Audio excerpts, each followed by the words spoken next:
Assalamualaikum warahmatullahi wabarakatuh. Sahabat beriman yang dirahmati Allah, pada kesempatan kali ini kita akan membahas mengenai 6 tanda ketika sholat kita diterima oleh Allah Subhanahu wa Ta'ala. Apabila Anda semuanya merasakan 6 hal ini, insya Allah sholat kita semuanya bisa diterima. Dan apa keuntungan kita jika sholat kita diterima?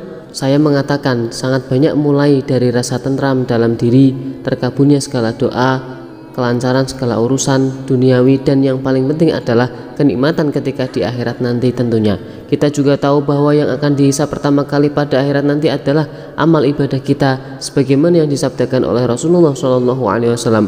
Sesungguhnya amal yang pertama kali dihisab pada manusia di hari kiamat adalah sholatnya. Maka jika sholatnya baik, sungguh ia telah beruntung dan selamat, dan jika sholatnya rusak, sungguh ia telah gagal dan celaka. Jika berkurang sedikit dari sholat wajibnya, maka Allah Subhanahu wa Ta'ala berfirman, lihatlah, apakah hambaku memiliki sholat sunnah, maka disempurnakanlah apa yang kurang dari sholat wajibnya. Kemudian begitu pula dengan seluruh amalnya. Hadis riwayat Imam Tirmidzi.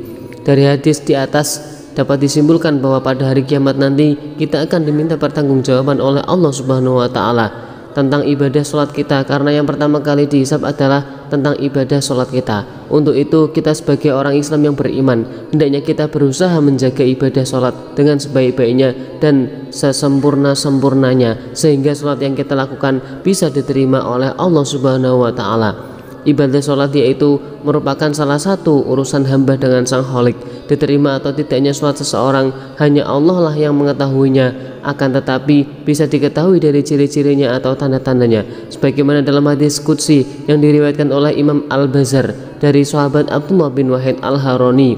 Rasulullah SAW bersabda, sesungguhnya aku, Allah Subhanahu wa Ta'ala, hanya menerima sholat seseorang yang bersifat tawadhu karena keagunganku, dan tidak mencela makhlukku, dan tidak membiasakan maksiat dan durhaka kepadaku, dan menghabiskan waktu siangnya untuk berzikir kepadaku, dan mengasihi orang-orang miskin dan ibnu sabil, dan kepada janda-janda miskin, dan mengasihi pada orang-orang yang tertimpa musibah.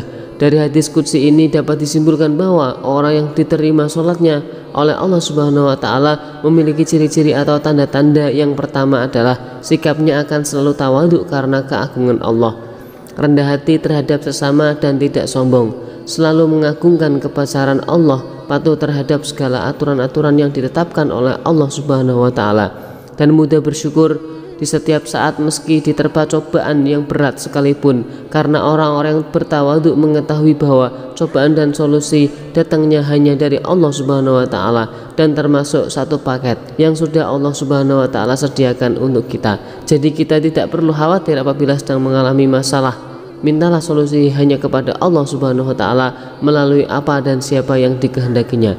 Kemudian yang kedua yaitu tidak suka menyakiti orang lain, baik itu lewat perbuatan maupun ucapan, selalu berbuat baik kepada sesama makhluk Allah, dan menghindari ghibah atau membicarakan aib orang lain.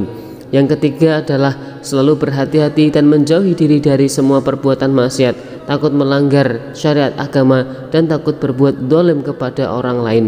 Tanda yang keempat ialah selalu berzikir pada Allah Subhanahu wa Ta'ala, baik siang maupun malam, menyempatkan diri untuk berzikir pada Allah Subhanahu wa Ta'ala. Meskipun urusan dunianya sangat sibuk, perlu diketahui bahwa berzikir tidak harus dilakukan setelah selesai sholat saja.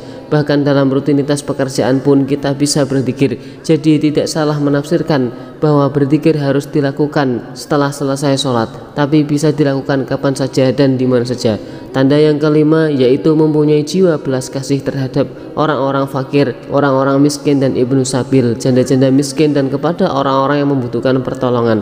Kemudian tanda yang terakhir yaitu yang keenam adalah orang yang mengasihi saudaranya yang tertimpa musibah, memiliki rasa belas kasih dan empati kepada orang-orang yang sedang mengalami penderitaan, memiliki sifat peduli kepada anak yatim, dan suka bersedekah. Kita tahu di zaman sekarang ini banyak orang yang berani dengan sengaja meninggalkan sholat 5 waktu hanya karena sibuk dengan urusan duniawi. Walau begitu, mulailah untuk menyeimbangkan antara urusan dunia dan akhirat. Apabila keduanya tercapai, insya Allah kita akan selamat di dunia dan akan mendapatkan kenikmatan di akhirat nanti. Sahabat beriman yang dirahmati Allah, itulah 6 tanda-tanda yang bisa kita lihat pada diri kita masing-masing. Apabila 6 tanda ini ada pada kita, maka bersyukurlah dan pertahankanlah. Insya Allah amal ibadah kita diterima oleh Allah Subhanahu wa Ta'ala. Amin amin ya rabbal alamin. Wallahu alam bisawab. Demikian yang bisa kami bagikan, semoga bermanfaat untuk kita semua. Amin ya rabbal alamin. Wassalamualaikum warahmatullahi wabarakatuh.